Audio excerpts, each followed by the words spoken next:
다메섹으로 가는 행렬 가운데 예수님은 바울에게만 자신을 드러냈습니다.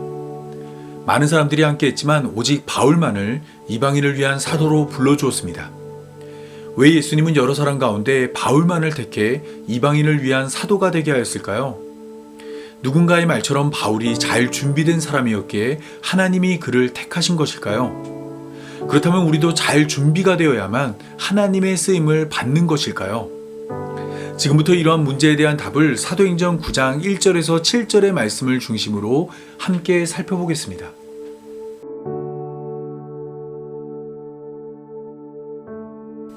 사도행전이 소개하는 박해는 점진적으로 진행됩니다. 사도행전 1장에서 3장까지는 박해의 모습이 나타나지 않습니다. 종교 지도자들은 성장하는 교회를 한 걸음 뒤에서 관망했습니다. 하지만 사도행전 4장부터는 흐름이 바뀌어 종교 지도자들은 교회를 박해하기 시작했습니다. 우선 베드로와 요한을 옥에 가두었고 이후에는 모든 사도들을 옥에 가두었습니다. 그럼에도 교회가 계속해서 성장하자 종교 지도자들은 사람들을 선동해 스데반 집사를 죽였습니다. 그리고 이 일이 신호탄이 되어 예루살렘 교회를 크게 박해했고 예루살렘 교회는 온 유대와 사마리아로 흩어질 수밖에 없었습니다. 오늘 본문은 바로 여기에서 시작됩니다. 예루살렘 교회의 성도들이 온 유대와 사마리아로 흩어지자 더 이상 예루살렘에서 박해할 사람을 찾지 못한 사울은 대제사장에게 찾아가 다메섹 여러 회당에 가져갈 공문을 요청했습니다. 오늘 본문 2절은 그 이유를 이렇게 밝힙니다. 만일 그 도를 따르는 사람을 만나면 남녀를 막론하고 결박하여 예루살렘으로 잡아오려 함이라. 사울은 흩어진 교회를 끝까지 추적하여 뿌리까지 뽑을 생각으로 다메섹의 여러 회당에 보낼 공문을 대제사장에게 요청했습니다. 다메섹이라는 지역은 유대 지역과 사마리아를 크게 벗어난 곳으로 이스라엘의 최북단으로 알려진 담보다 먼 곳입니다. 이곳까지 사울이 찾아가겠다 말한 이유는 그곳까지 복음이 빠르게 전파되었기 때문입니다. 사도행전 1장 8절의 말씀대로 성령이 임한 교회는 땅끝을 향해 빠르게 확장되었습니다.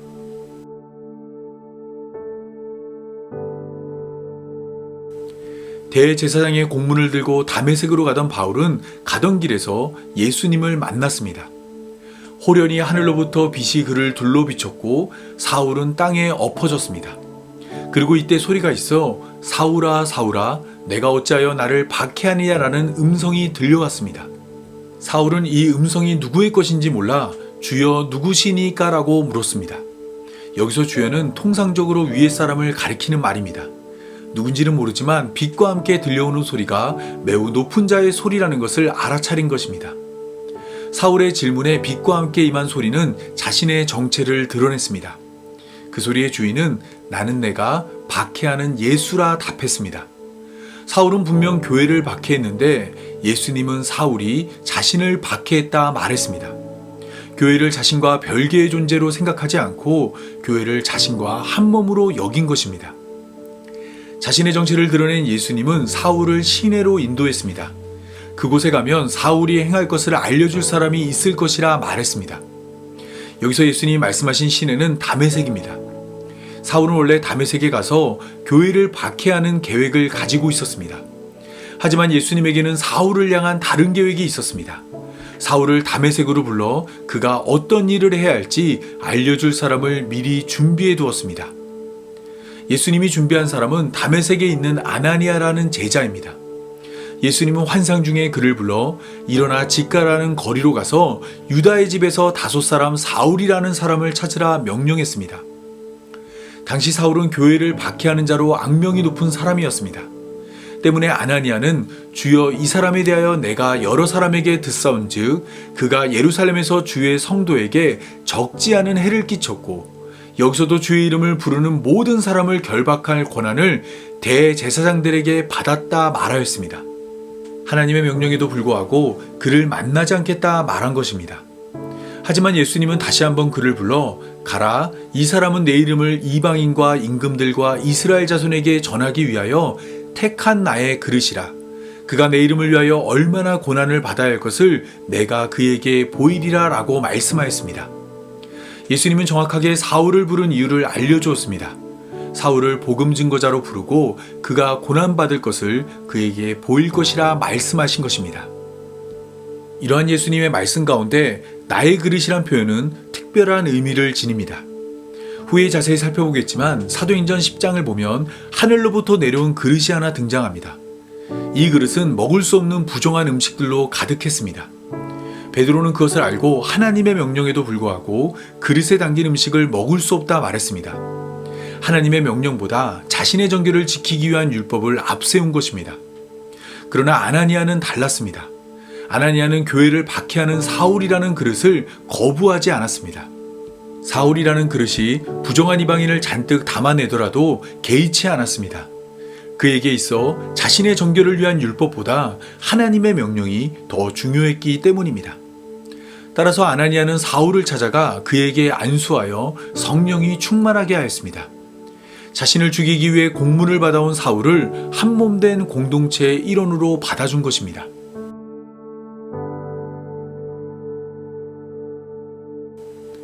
예수님의 음성이 사울을 불렀을 때 오늘 본문 7절은 같이 가던 사람들은 소리만 듣고 아무도 보지 못하여 말을 못하고 서 있었다 말합니다.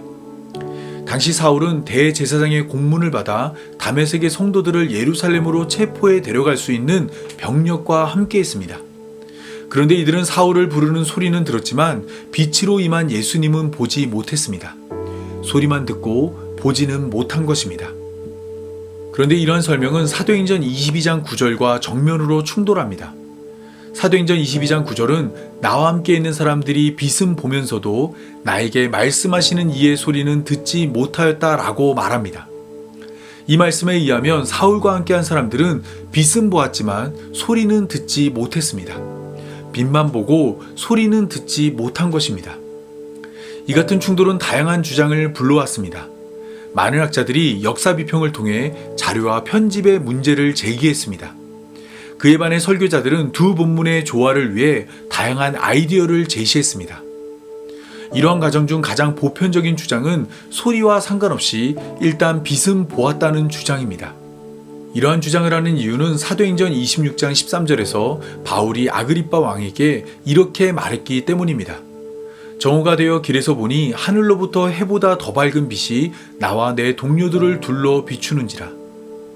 바울은 하늘로부터 해보다 더 밝은 빛이 자신과 동료들을 둘러 비추었다 말했습니다. 이러한 표현으로 인해 많은 사람들이 바울만 아니라 그의 동행들도 빛을 보았다 생각합니다. 하지만 자세히 살펴보면 이러한 표현은 바울의 관점이지 동행들의 관점이 아닙니다. 이 구절만 가지고 동행들이 빛을 보았는지 혹은 빛을 보지 못했는지 알 수 없습니다. 미궁에 빠진 이 문제를 해결하기 위해서는 문제가 시작된 오늘 본문으로 돌아가야 합니다. 오늘 본문은 같이 가던 자들이 보지 못한 것을 아무것도가 아닌 아무도라고 말하고 있습니다. 여기서 아무도라는 표현은 아무것도와 다릅니다. 아무것도는 매우 넓은 범위에 적용되는 단어이지만 아무도는 오직 사람에게만 적용되는 단어입니다. 특히 문맥을 고려할 때 아무도에 해당되는 인물은 예수님입니다. 따라서 이를 반영하면 같이 가던 사람들이 보지 못한 것은 예수님입니다. 빛을 보았거나 혹은 빛을 보지 못했더라도 사도행전 9장 7절을 통해 사도행전이 말하고자 하는 바는 같이 가던 자들이 사울에게 말을 건 예수님을 보지 못했다는 사실입니다. 소리에 대한 문제도 이와 같습니다. 사도행전 9장 7절은 같이 가던 자들이 소리를 들었다 말하였는데 사도행전 22장 9절은 함께 있는 자들이 소리는 듣지 못했다 말했습니다. 사도행전 9장 7절은 소리를 들었다 말했고 사도행전 22장 9절은 소리를 듣지 못했다 말한 것입니다. 이러한 충돌은 물리적인 소리와 깨달음의 소리로 나누어 이해할 수 있습니다. 사울과 같이 갔던 자들은 사도행전 9장 7절이 말하고 있는 것처럼 사울의 곁에서 크게 들려오는 예수님의 음성을 들었습니다. 하지만 사울과 함께 있던 자들은 그 음성의 의미는 깨닫지 못했습니다.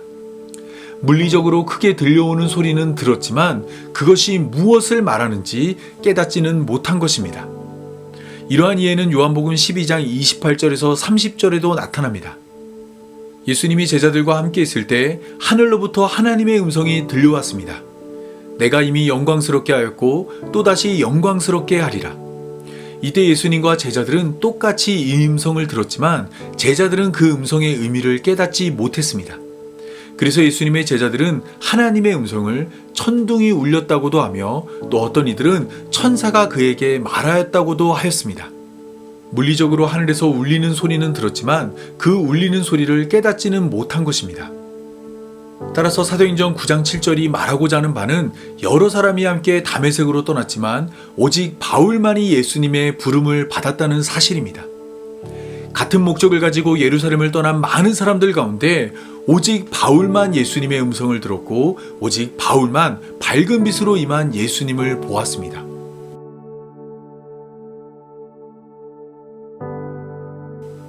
그렇다면 예수님은 왜 많은 사람들 가운데 오직 바울만을 택하여 바울만을 부른 것일까요?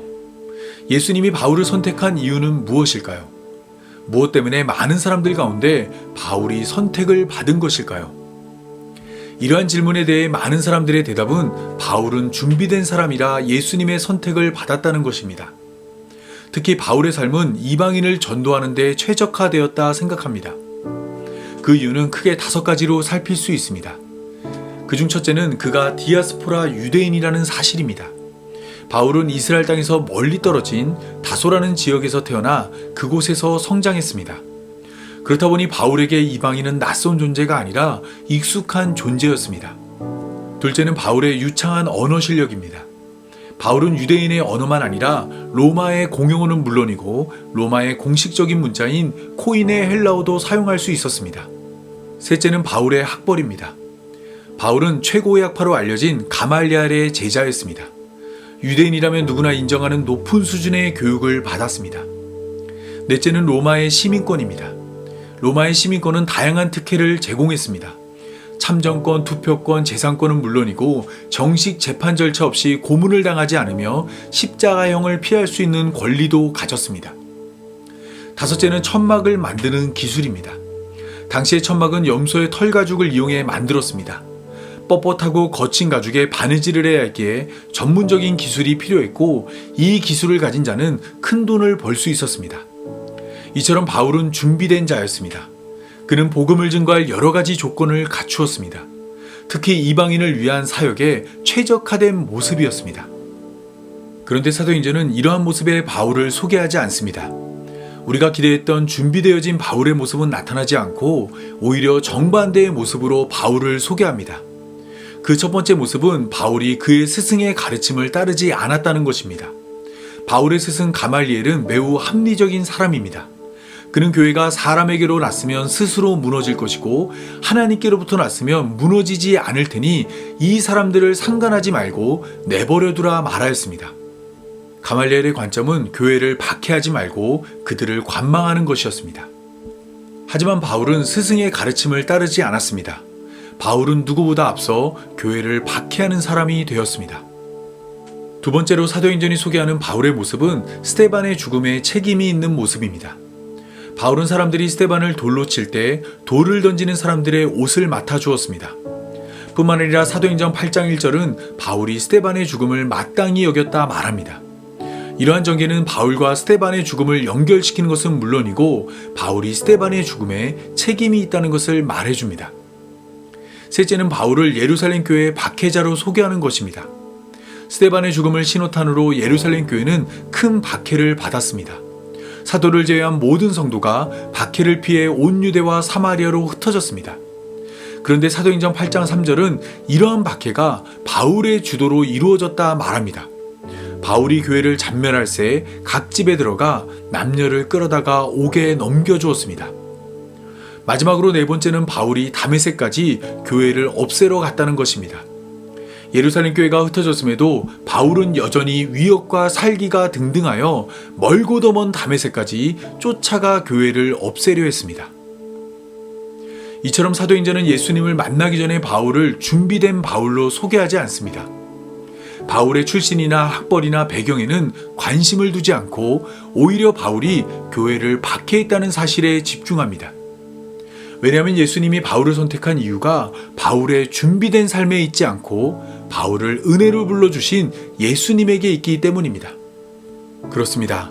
바울은 예수님의 은혜로 교회가 되었습니다. 잘 준비된 삶을 살았기 때문에 이방인을 위한 사역자가 된 것이 아니라 교회의 적으로 예수님을 박해하는 삶을 살았지만 한량없는 예수님의 은혜가 바울을 용서했고 그러한 용서를 바탕으로 예수님을 증거하는 사도가 되었습니다. 때문에 오늘 본문은 바울의 회심이 주제일 수 없습니다. 오늘 본문은 예수님의 은혜가 주제입니다. 예수님은 스데반을 죽였고 교회를 박해한 바울을 용서했습니다. 바울이 교회를 향해 칼을 내밀었을 때 예수님은 그에게 못자국난 손을 내밀었습니다. 바울은 교회를 무너뜨릴 계획을 세웠지만 예수님은 그를 통해 복음을 증거할 계획을 세웠습니다. 바울의 마음에는 위협과 살기가 가득했지만 예수님은 그의 마음에 은혜와 사랑을 불어넣었습니다. 바울이 스스로 마음을 돌이킨 것이 아니라 예수님이 강권적으로 그의 마음을 돌이킨 것입니다. 그래서 바울은 지난 삶을 돌아보며 이와 같이 말하였습니다. 나는 사도 중에 가장 작은 자라 나는 하나님의 교회를 박해하였으므로 사도라 칭함받기를 감당하지 못할 자니라.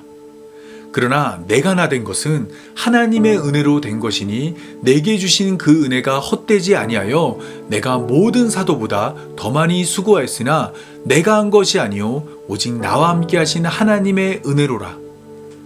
바울은 나의 나된 것은 다 하나님의 은혜라 고백했습니다.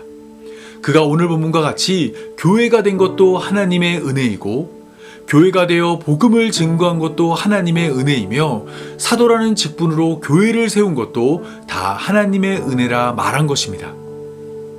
이러한 고백은 바울의 고백만이 아닙니다. 이 땅의 모든 성도는 오직 불러주시는 하나님의 은혜로 교회가 되었습니다. 고린도전서 1장 26절에서 28절입니다. 형제들아 너희를 부르심을 보라. 육체를 따라 지혜로운 자가 많지 아니하며 능한 자가 많지 아니하며 문벌 좋은 자가 많지 아니하도다. 그러나 하나님께서 세상에 미련한 것들을 택하사 지혜 있는 자들을 부끄럽게 하려 하시고 세상에 약한 것들을 택하사 강한 것들을 부끄럽게 하려 하시며 하나님께서 세상에 천한 것들과 멸시받는 것들과 없는 것들을 택하사 있는 것들을 패하려 하시나니 이는 아무 육체도 하나님 앞에서 자랑하지 못하게 하려 함이라. 우리는 구원에 있어 자랑할 것이 하나도 없습니다. 우리가 잘나서 하나님이 우리를 선택한 것이 아닙니다. 오히려 우리가 부족하기에 하나님이 우리를 선택하였습니다. 교회를 무너뜨리고 예수님을 박해했던 바울마저 교회로 만든 하나님의 은혜가 하나님의 말씀에 관심 없고 하나님을 멀리하고 예수님을 외면했던 우리를 교회로 부름받은 성도가 되게 하였습니다. 따라서 은혜로 성도가 된 우리는 바로 그러한 은혜로 살아가는 자가 되어야 합니다. 은혜를 모르던 바울은 교회를 무너뜨렸지만 은혜를 알게 된 바울은 교회를 세웠습니다. 우리 역시 이러한 은혜로 교회가 되었으니 이제는 우리도 교회를 세우는 자가 되어야 합니다. 우리가 속한 모든 곳에서 은혜를 베풀어야 합니다. 가깝게는 가정을 시작으로 친척과 이웃과 친구와 직장까지 속한 모든 곳에서 사랑으로 용서해야 합니다. 숫자를 세어가며 이번만 용서한다 말하지 않고 우리의 허다한 죄가 용서받은 만큼 서로의 허물을 용서해야 합니다. 물론 용서라는 것은 쉽지 않습니다.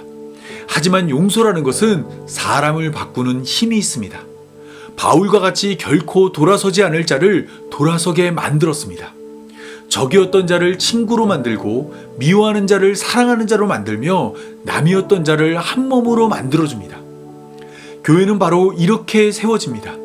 잘난 사람들이 돈을 모아 세우는 것이 아니라 예수님의 은혜로 용서받은 자들이 서로를 용서함으로 교회가 만들어집니다. 이러한 교회는 서로의 허물을 덮을수록 더욱 견고해지고 서로에게 기댈수록 더욱 높아지며 서로가 사랑할 때 더욱 크고 아름다운 교회가 됩니다. 이러한 교회를 세우기 위해 나는 지금 누구에게 은혜를 베풀어야 하고 누구를 사랑해야 하며 누구를 용서해야 하는지 고민해 보기 바랍니다. 맞습니다. 지금 머릿속에 떠오른 그 사람이 바로 오늘 우리가 함께 교회로 세워져야 할 바로 그 사람입니다. 다 함께 기도하겠습니다. 우리에게 밝은 빛을 보내주신 하나님, 많은 사람들이 밤에 속하여 빛을 보지 못할 때 밝은 빛으로 우리의 삶을 인도하여 낮이 되게 하신 감사합니다. 스스로를 돌아보며 회전하는 그림자도 없는 하나님과 달리 그림자보다 더 어두운 삶을 살았습니다. 앞을 보지 못해 더듬거리는 손으로 헛된 것만 움켜쥐었습니다. 종과 동록이 해하는 것들로 삶을 가득 채웠습니다. 이러한 우리의 삶을 용서해 주시고 우리에게도 바울과 같이 밝은 빛으로 임하여 주옵소서. 말씀을 깨달아 예수님을 배우고 그렇게 배운 예수님을 따라 은혜를 베풀며 살아가게 하여 주옵소서. 용서하지 못할 사람이 많지만 우리가 우리의 이웃을 용서한 것처럼 우리의 죄도 용서하여 주옵소서. 1만 달란트 탕감받은 은혜로 다른 이의 허물도 용서하는 삶이 되게 하여 주옵소서. 이 모든 말씀 밝은 빛으로 교회의 머리 되신 우리 구주 예수님의 이름으로 기도합니다. 아멘.